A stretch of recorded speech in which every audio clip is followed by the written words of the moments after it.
The grand meeting hall of the Araxian Empire buzzed with excitement.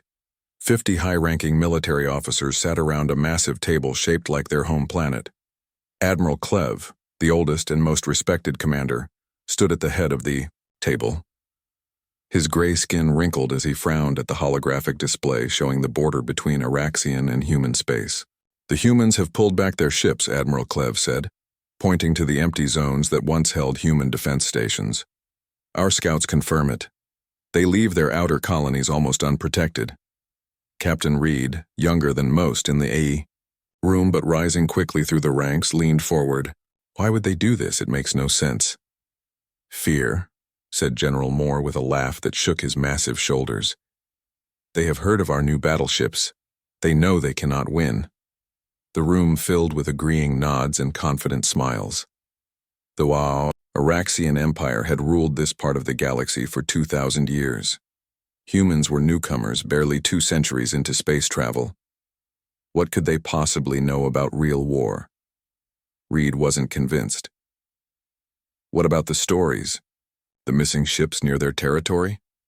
The room grew quiet. Everyone had heard the rumors. 12 Araxian ships gone without a trace over the past year. No distress calls, no debris. Just gone. Admiral Clev waved his hand dismissively. "Propaganda. The humans spread these tales to seem mysterious and dangerous. Our ships were lost to normal space hazards or pilot error. But the timing," Reed started. "Enough." General Moore slammed his fist on the table. "Are you scared of human ghost stories, Captain?" Reed straightened his back. "No, sir. I simply believe we should consider all possibilities."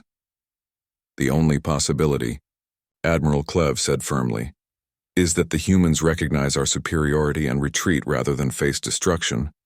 The Emperor has ordered us to claim their outer systems.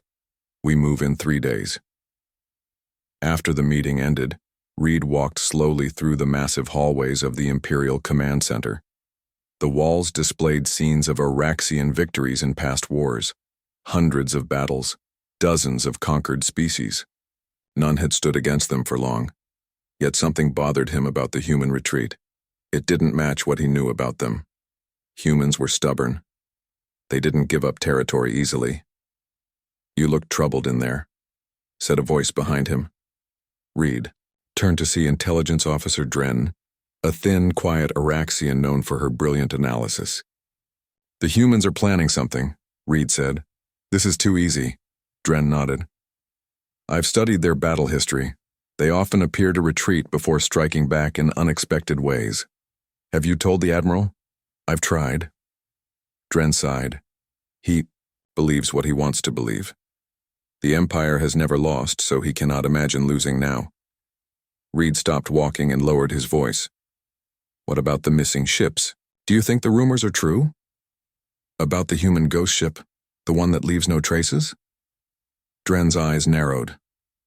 "I don't know about ghosts, but 12 of our ships didn't just disappear by accident. Some say it's not really a ship at all," Reed whispered. "Something new. Something we don't understand." Dren looked around to make sure no one could hear them. 3 months ago, I intercepted a partial human communication. It mentioned something called Ghost Protocol and distributed warfare. I couldn't decode more, but it didn't sound like conventional weapons. A chill ran down Reed's spine. "Did you report this?" "Of course. It was dismissed as meaningless chatter." Dren straightened her uniform. "The Empire believes bigger is always better. They cannot imagine any other way to fight." 3 days later, the invasion began. Reed watched from the bridge of his ship, the Relentless, as the massive Araxian fleet moved toward human space. 100 ships ranging from small scouts to the enormous dreadnought commanded by Admiral Clev himself. The first human system fell without resistance. The small colony on its outer planet had been evacuated. The few defensive satellites were easily destroyed, "See?" Commander Tark said, smiling at Reed as they received reports of the victory. "The humans run like prey animals." The second system fell just as easily, and the third. Each time the humans seemed to have just left, taking their people and as much equipment as they could carry. Reed's unease grew with each bloodless victory. This wasn't war as he understood it. Where was the human fleet? Their famous determination? Their ingenuity that other species often praised? 1 week into the invasion, with 5 human systems under Araxian control, the first strange reports came in. A scout ship on the edge of conquered territory reported unusual sensor readings before going silent. 2 more scouts sent to investigate also disappeared. Sensor malfunction, Admiral Clev announced during the daily briefing. Or perhaps desertion. We will deal with them when they return. But Reed noticed Dren's expression. She didn't believe it either. That night, unable to sleep, Reed accessed the ship's library and researched human battle tactics throughout their short but violent history. What he found disturbed him. Humans rarely fought the same way twice. They adapted. They surprised their enemies, and they often let their opponents advance before closing a trap. The next morning, 3 more ships were missing. This time, 1 had managed to send a partial message. Cannot see it. Systems failing. It's not where it appears to be. Admiral Clev called an emergency meeting. For the first time, Reed saw worry on the old commander's face. We believe the humans have deployed some kind of stealth technology, Clev announced. Something that interferes with our sensors.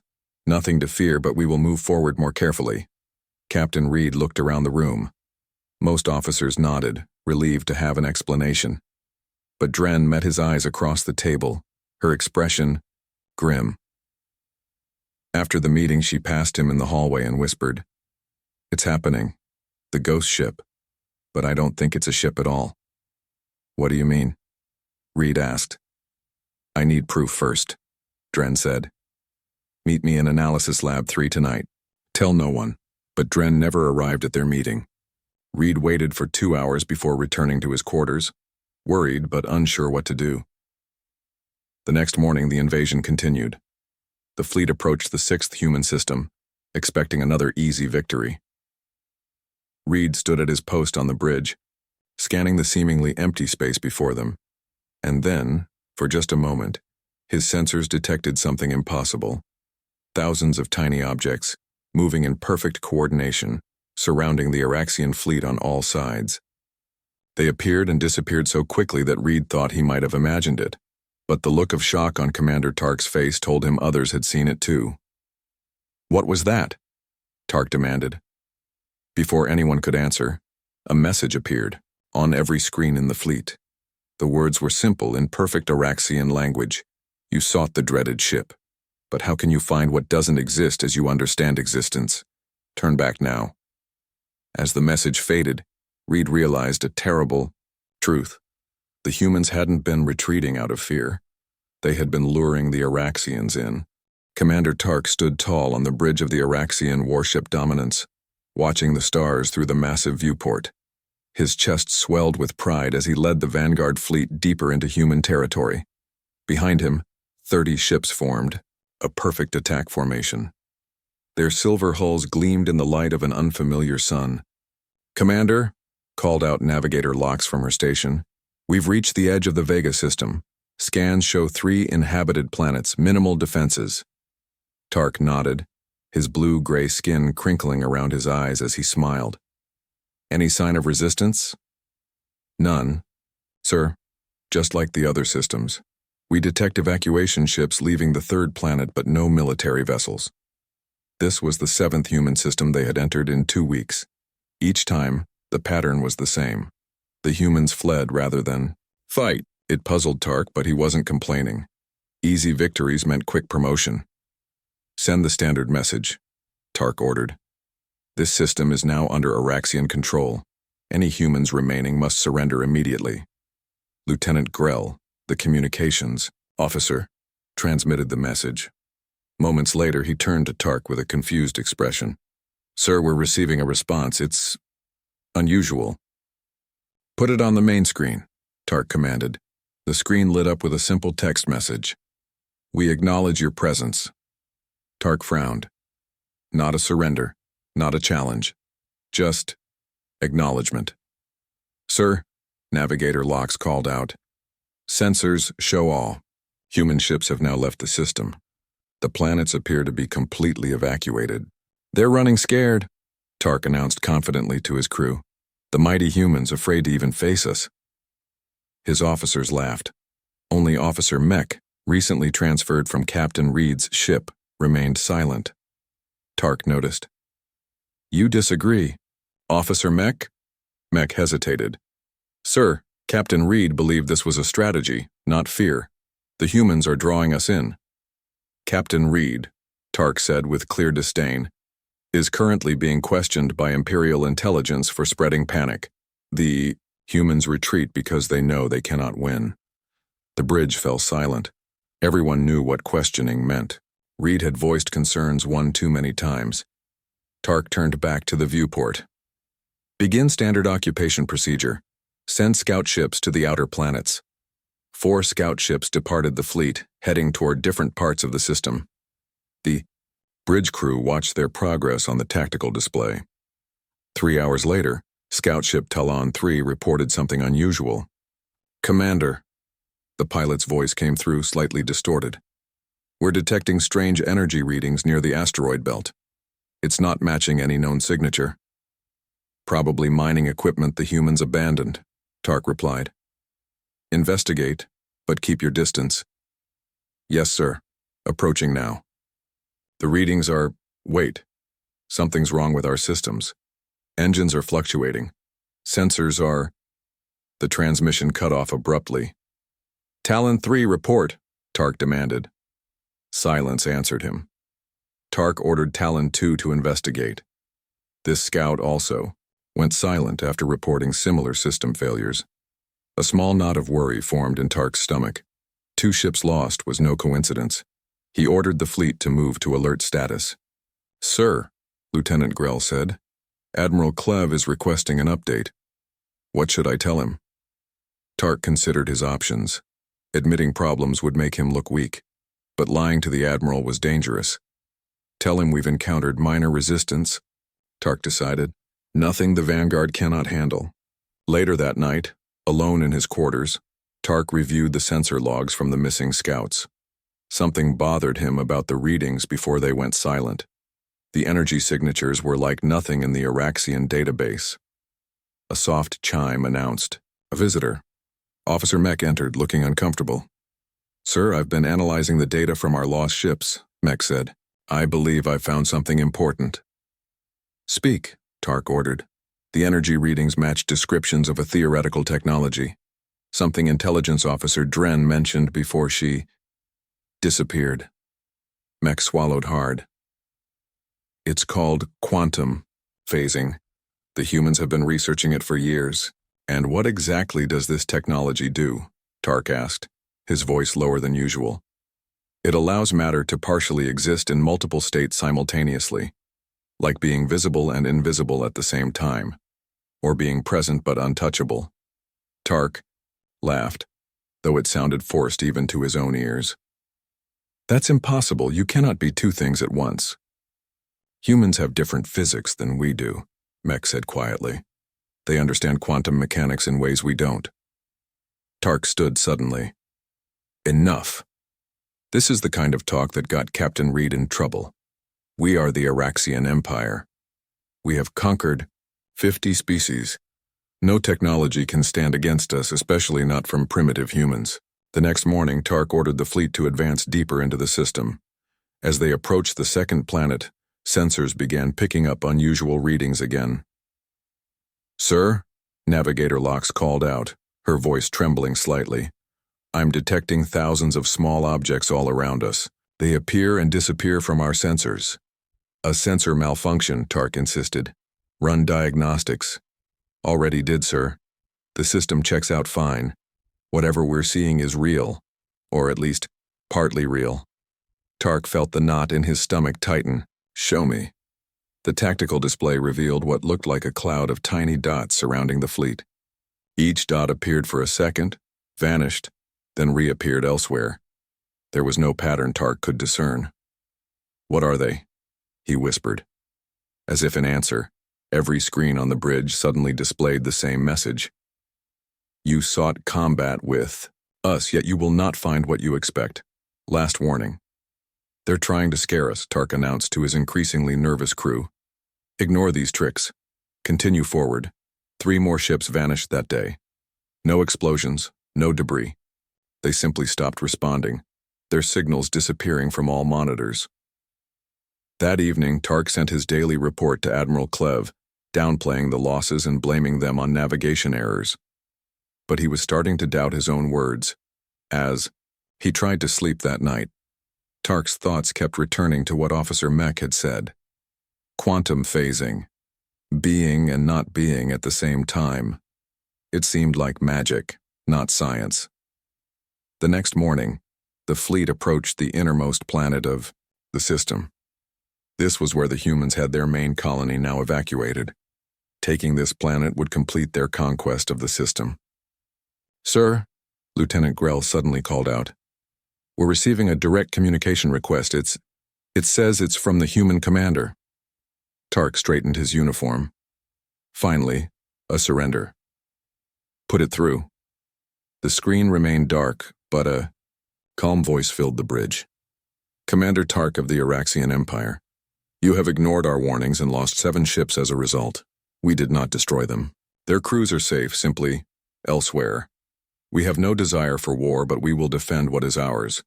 You've been looking for our dreaded ships, but you will never find them. Not as you understand ships to be. Show yourself, Tark demanded. Face us like warriors. That's the problem, Commander, the voice replied. You think of war as warriors facing each other. We left that concept behind long ago. Look outside your viewport. Now, Tark turned to the massive window. At first he saw nothing unusual. Then, like a mirage coming into focus, something appeared. It wasn't a ship.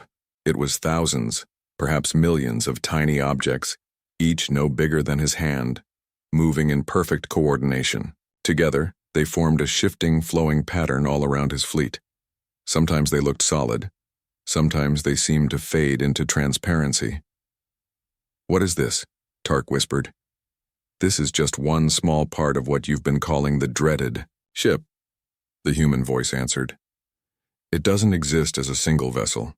It exists as a network, quantum-linked, partially phased, always changing. You cannot target what isn't fully there. For the first time in his career, Commander Tark felt true fear. He realized that the Araxians hadn't been winning at all. The humans had been leading them exactly where they wanted them to go. Admiral Voss stood on the bridge of the Invincible, the largest warship ever built by the Araxian Empire. At 3 kilometers long, it carried enough weapons to destroy an entire planet.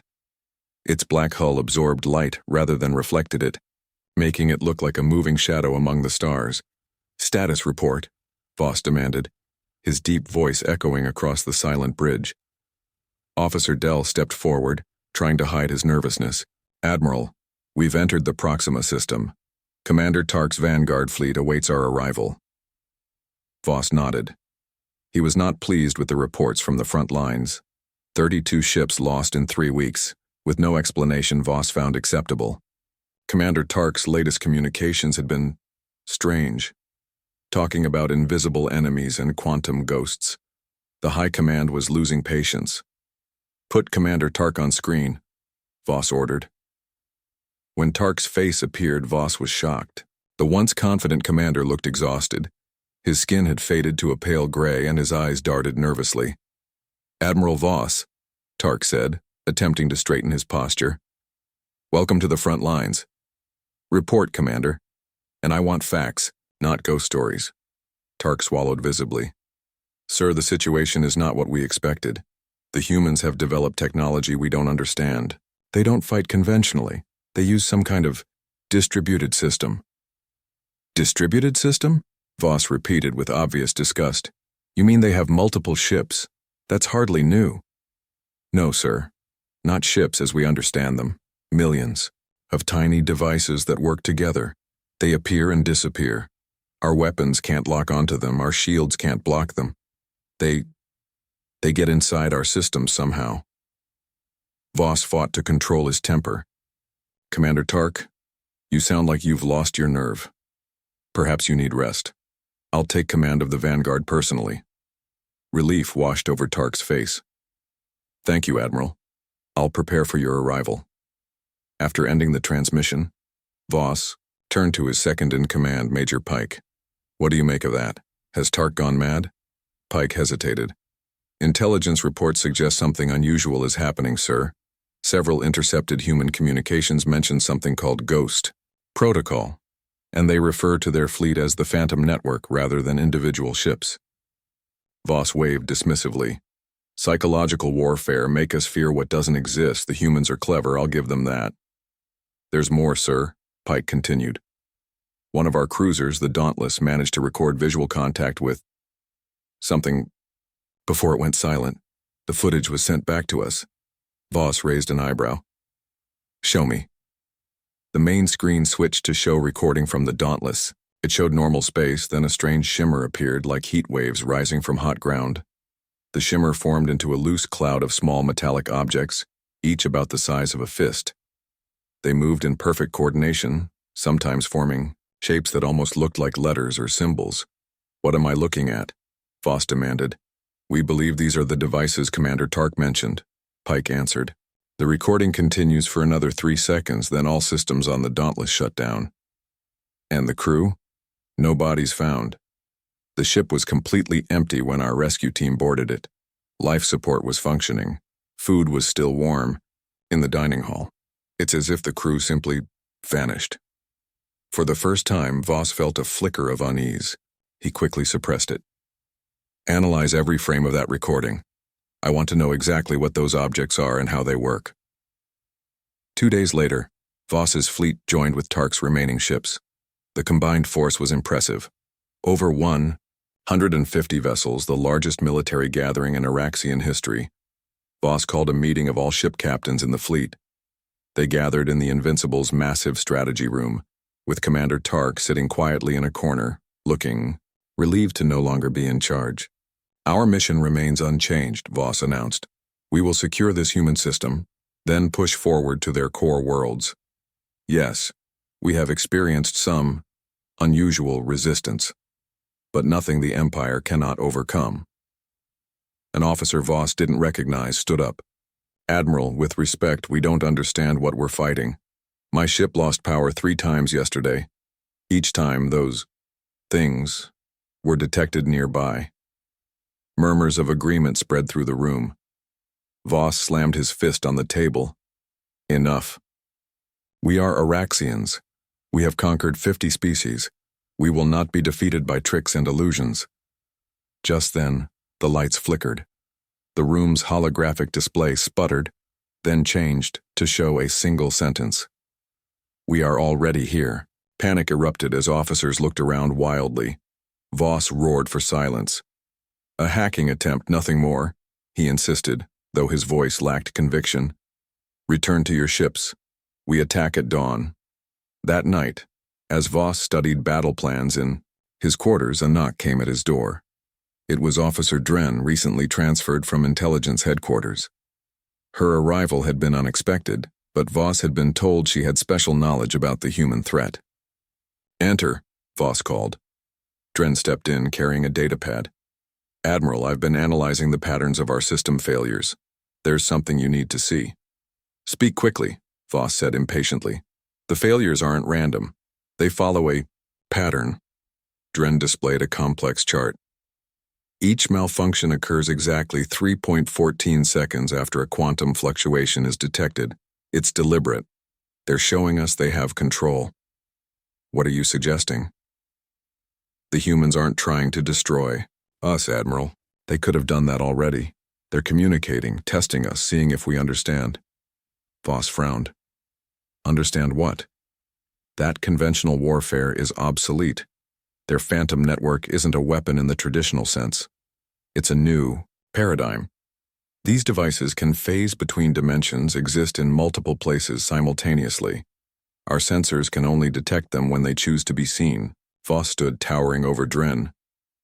"You sound like you admire them." "I study them, Admiral. There's a difference." Dren met his gaze without flinching. "The point is, we cannot fight them conventionally. We need to adapt." "And how do you suggest We do that? Voss asked, his voice dangerously quiet. Before Dren could answer, alarms blared throughout the ship. Voss rushed to the bridge, Dren following close behind. Report, he demanded. Admiral? The tactical officer stammered. We're detecting those objects everywhere, thousands of them. Inside our shields, some are inside the ship itself. On the main screen, Voss could see them now. Small metallic orbs, appearing and disappearing, moving through solid objects as if they weren't there. Open fire, Voss ordered. At what, sir? We can't lock weapons on them, they're not fully here. As if responding to his words, the objects began to gather, forming a rough shape in space. It took a moment for Voss to recognize what he was seeing, a perfect replica of the Invincible, constructed entirely of the tiny devices. Then, impossibly, a human voice came through every speaker on the bridge. Admiral Voss, your understanding of warfare is outdated. You search for our dreaded ship, but it doesn't exist as you understand existence. We are everywhere and nowhere. We could destroy your fleet right now, but that is not our purpose. Who are you? Voss demanded. Show yourself. I am Captain Miller of the Earth Defense Force. As for showing myself, I already am. Part of my consciousness exists within this network you see before you. Another part remains in human space. I am both places at once. Voss felt a cold realization wash over him. The humans hadn't been retreating out of fear. They had been positioning themselves, watching, learning. And now they were demonstrating power beyond anything the Araxians had imagined possible. For the first time in his long military career, Admiral Voss considered the possibility that he might be outmatched, not by superior numbers or firepower, but by an entirely different understanding of what warfare could be. What happens now? He asked quietly. The shimmering replica of his ship dissolved, the tiny devices spreading out once more. That, Captain Miller's voice replied, depends entirely on you.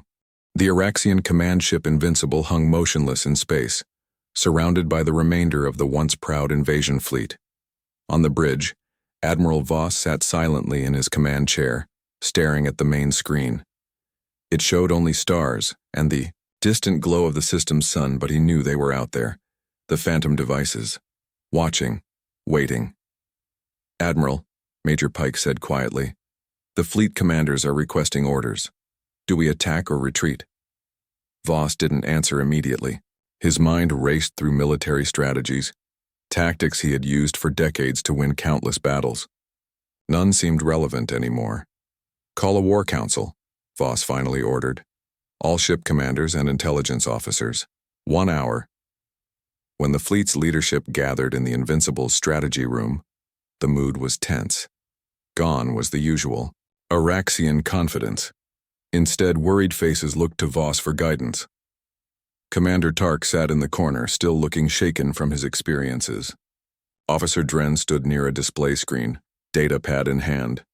Captain Reed, recently released from questioning, had been invited at Dren's insistence.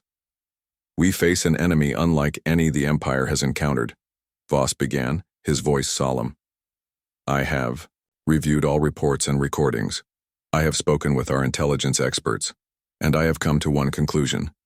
We do not understand what we are fighting. Murmurs spread through the room. Such an admission from the Empire's greatest admiral was unprecedented.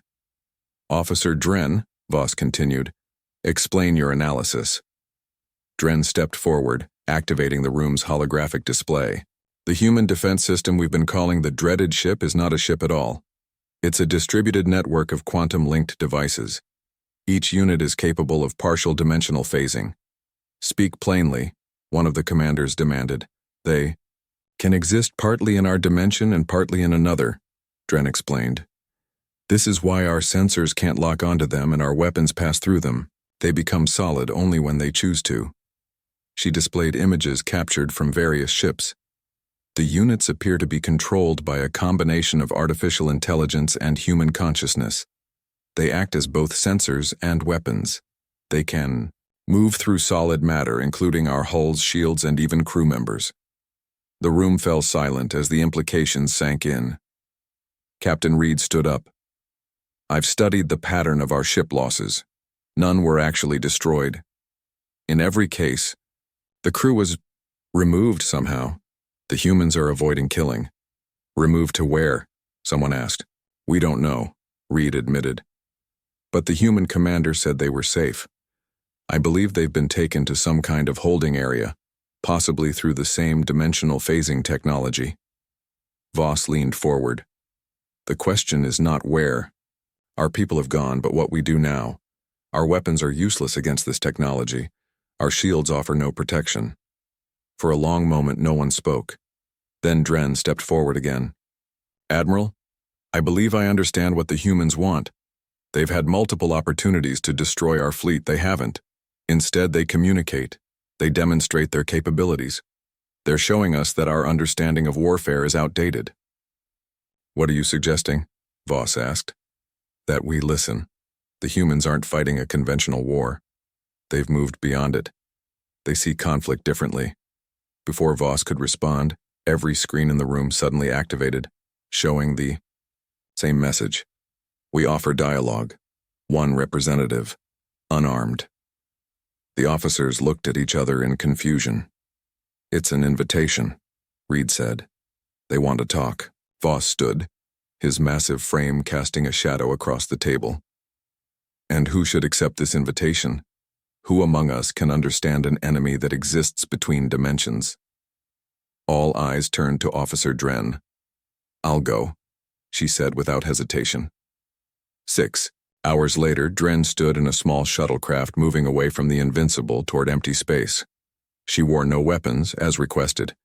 Instead, she carried only a data pad containing all the information the Araxians had gathered about the human technology. I see nothing, she reported back to the command ship. Just empty space. Then slowly, the space before her shuttle began to shimmer. Thousands of the small devices appeared, forming a tunnel in space. The shuttle's engines cut out, but it continued moving forward, drawn into the tunnel. I'm being pulled in, Dren reported, her voice calm despite the situation. No sign of conventional ships. The devices they're changing. Through the shuttle's viewport, she watched as the tiny units shifted, merged, and transformed. They began to form a solid-looking structure around her ship. Walls appeared, then a floor, then what looked like human technology. Her shuttle settled onto the newly formed floor. The space around her now appeared to be a room of some kind, constructed entirely from the phantom devices. I appear to be in some kind of meeting room, Dren reported. It's being created around me as I watch. Door formed in one wall, and through it stepped a human. An older male with gray hair and a simple uniform. Intelligence Officer Dren, the human said with a slight bow. I am Captain Miller. Welcome to the Phantom Network. Back on the Invincible, the command crew listened intently as Dren's transmission continued. Captain Miller, they heard her, say, how is this possible? This room, your presence, none of it exists in normal space. That's where you're wrong, Miller replied. It exists precisely where I want it to exist. The units you see are connected quantum mechanically. They can manifest in physical space or retreat to a probability state. They can form any structure I imagine. One person controls all this?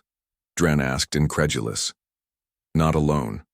My consciousness is linked to the network along with several others. We guide it. The artificial intelligence handles the details. Together we can create anything, anywhere. We can be everywhere and nowhere. On the bridge of the Invincible, Admiral Voss listened with growing understanding. The humans hadn't built bigger ships or more powerful weapons. They had completely reimagined what warfare could be. Ask him about our missing crews, Voss ordered through the communication link. They heard Dren relay the question, and Miller's response came clearly. Your people are safe. The network transported them to a containment facility near Earth. No. Harm has come to them. They are being treated well. How? Dren asked. How did you remove entire crews without a trace? The same way I'm speaking to you now, Miller explained. By manipulating the boundary between dimensions. Your people were phase-shifted, then transported via quantum entanglement. Distance means nothing to the network. As the conversation continued, Voss turned to Reed. Your suspicions were correct, Captain. This is not a war we can win with conventional tactics. Reed nodded solemnly. The humans don't think about combat the way we do, Admiral.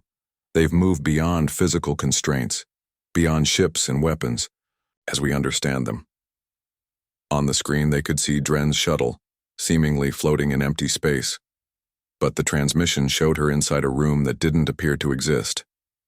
They could have destroyed us at any time, Voss realized aloud. Instead, they chose to teach us.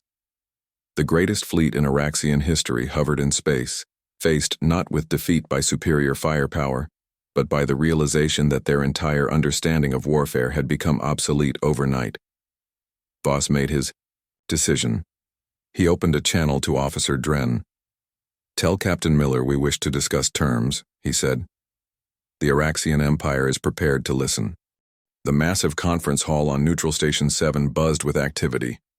Located in unclaimed space between Araxian and human territories, this space station had been hastily prepared for the peace negotiations. Representatives from both species filled the room, their voices creating a constant background hum. At the center table sat Admiral Voss, flanked by his most trusted advisors. Across from them, Captain Miller represented the humans, along with several officers and diplomatic staff. Officer Dren sat in a position between both groups, her role as first contact giving her a unique perspective. Captain Reed stood against a wall, observing. His vindication came with no joy. Too many lives had been disrupted for him to feel satisfied about being right. Admiral Voss cleared his throat, and the room fell silent. 3 weeks ago, Voss began, his deep voice carrying. Throughout the hall, the Araxian Empire entered human territory with conquest in mind. Today, we sit as equals to discuss peace.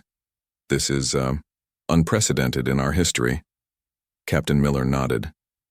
The circumstances are unique for both our peoples, Admiral. We never wanted war. Yet you developed the most advanced weapon system ever encountered, Voss countered. Miller smiled slightly. We don't see it as a weapon, Admiral. The Phantom Network is primarily a tool for exploration and creation. Its defensive capabilities were developed only when we detected your fleet gathering at our borders. A murmur ran through the Araxian delegation. The idea that such power could be used mainly for non-military purposes seemed impossible to them. Officer, Dren activated a holographic display showing the tiny units that formed the Phantom Network. For those who haven't been briefed, she explained, these devices represent a fundamental shift in technology. Each unit contains quantum-linked particles that can exist partially in our dimension and partially in another. She looked at Miller. Captain, perhaps you could explain in simple terms how this works. Miller stood. Imagine a book half inside a box and half outside. You can see part of it, but not all. Now imagine the book can choose how much of itself is visible. That's what our units do, but across dimensions rather than physical space. He gestured, and suddenly thousands of the tiny devices appeared throughout the conference hall. The Araxians gasped, some reaching for weapons that had been left outside. Don't be alarmed, Miller said calmly. They're always around us. I'm simply allowing you to see them now. The units moved in perfect coordination, flowing like water through the air. Some passed directly through solid objects, including the stunned delegates. The network exists everywhere we choose to deploy it, Miller continued. It can gather information, create structures, or transport matter across vast distances instantly through quantum entanglement. And it can disable our ships without firing a shot, Admiral Voss added. Miller nodded. Yes. By temporarily phase-shifting critical systems, we can render any conventional vessel inoperable, but we can also do this. The units gathered in the center of the room, forming a perfect replica of the Araxian homeworld, complete with its famous ring system. The detail was extraordinary, down to individual buildings in the capital city. This is a live image, Miller explained. The network extends throughout this region of space. It sees everything but intervenes only when necessary. Captain Reed stepped forward. What happened to our missing crews? They're safe, Miller assured him. When your ships were neutralized, the crews were phase-shifted and transported to a facility near Earth. No one was harmed. In fact, Miller made another gesture, and a door at the end of the hall opened. Through it walked hundreds of Araxian military personnel, the missing crews from the lost ships. They looked confused but unharmed. The room erupted in chaos, as families and friends reunited. Admiral Voss watched in silence, his worldview shifting before his eyes. When order was finally restored, Voss asked the question that had been bothering him for days. "Why didn't you simply destroy our fleet? You clearly had the capability." Miller's expression grew serious. "Because that's the old way of thinking. The zero-sum game where one side must lose for the other to win. We believe there's a better path." He motioned to one of his officers, who distributed data pads to the Araxian delegation. "These contain the basic principles of quantum phasing technology," Miller explained. "Not enough to replicate the network, but enough to begin your own research. We're offering to share knowledge, not as a defeated enemy, but as a potential partner." Admiral Voss looked stunned. "You would give us this, after we invaded your territory?" "Knowledge isn't diminished by sharing," Miller replied. "And we believe the Araxian Empire has much to offer in return. Your propulsion systems, for example, are more efficient than ours. Your cultural achievements are impressive. We see potential for mutual benefit." Officer Dren had been studying the datapad intently. She looked up with wide eyes. "This challenges everything we understand about physics. It would take decades to fully comprehend. Then we have decades of cooperation ahead of us," Miller said with a smile. The negotiations continued for 3 days. By the end, a treaty had been drafted. The Araxian Empire would withdraw from human territory. A demilitarized zone would be established. Cultural and scientific exchanges would begin immediately. On the final day, Captain Reed found himself standing next to Admiral Voss, watching as the treaty was prepared for signing. "I never imagined it would end this way," Voss said quietly. "Which way is that, sir?" Reed asked.